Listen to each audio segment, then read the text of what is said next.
검은 절망이 바다를 덮었던 그날, 태안 앞바다에서 허베이 스피리트호 기름 유출 사고가 난 지 12년이 됐습니다.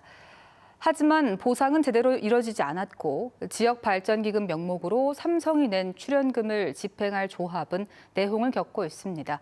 문은선 기자가 취재했습니다.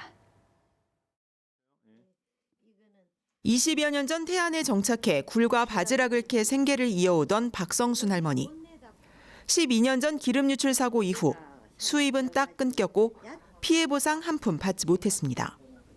못 받는다는 건 상상도 못 했지 뭐. 5천 개 수협에 다 들어있는데 못 받는다는 게 말이 돼요. 허베이 스피리트호 기름 유출 사고 이후 이런 맨손어업의 경우 보상이 문제가 됐었는데 허베이 특별법은 이 경우에도 지원의 길은 열어놨습니다.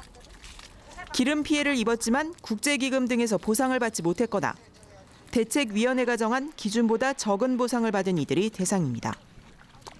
하지만 최근 행정 예고된 보상받지 못한 자 지원 규정은 지난해까지 추진되던 정부 고시안보다 금액이 크게 줄었습니다.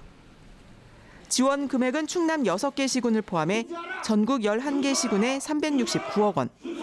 기존 안보다 14%가 줄었고 특히 피해가 컸던 태안은 17%가 깎였습니다. 태안 지역에서 배정돼야 할 지원 금액을 피해가 적은 다른 지역으로 배정했다고밖에 생각할 수밖에 없습니다. 이렇게 기준이 바뀌면서 9,400명이던 지원 대상도 8,700명으로 줄었는데 해양수산부는 지역별 배 보상액 기준이 바뀌면서 금액이 달라졌다며 내년 2월 지급한다는 방침입니다. 삼성이 낸 지역발전기금 명목의 출연금 2,024억 원을 집행할 허베이 조합은 대의원 선거를 놓고 잡음이 일고 있습니다. 일부 어촌계가 태안 지부의 대의원 수를 정한 기준에 문제가 있다며 가처분 신청을 냈고 법원이 인용함에 따라 대의원 선거를 치르지 못했습니다.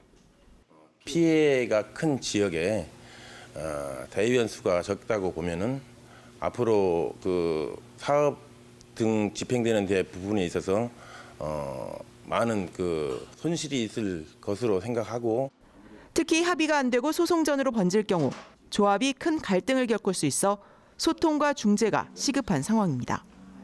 협동조합 기본법에는 정관의 선출 방법을 정해져 있게 돼 있습니다만 저희 규정에는 아마 그런 부분이 미비해서 결과적으로 좀 이런 갈등이 있지 않나 이런 생각을 해봅니다.